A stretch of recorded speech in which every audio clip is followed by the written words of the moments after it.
In today's video, I'm going to teach you how to save Figma prototype as GIF. We'll start by opening your design in Figma. Make sure the frames you want to show are linked in prototype mode so the flow is clear.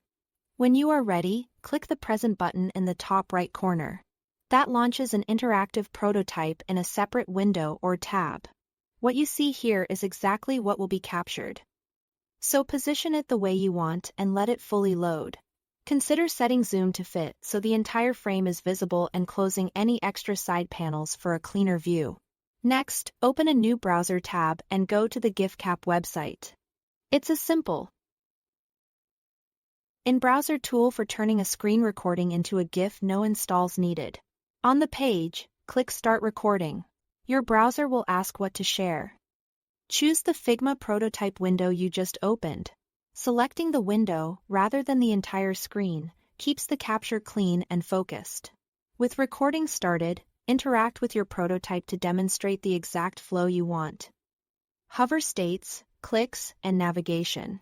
Move at a steady pace and pause briefly before each action so viewers can follow along.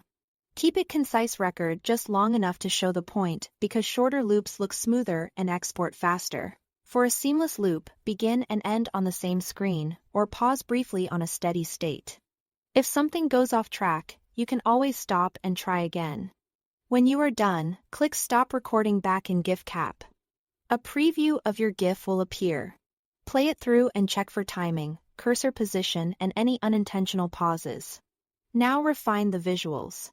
Select the prototype area and trim any unnecessary parts for a cleaner look. Use the crop handles to frame only the prototype canvas, hiding browser, UI, or empty margins.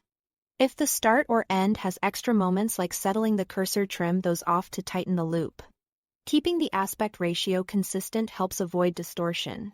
A tight crop also lowers file size, making the GIF faster to load and easier to share.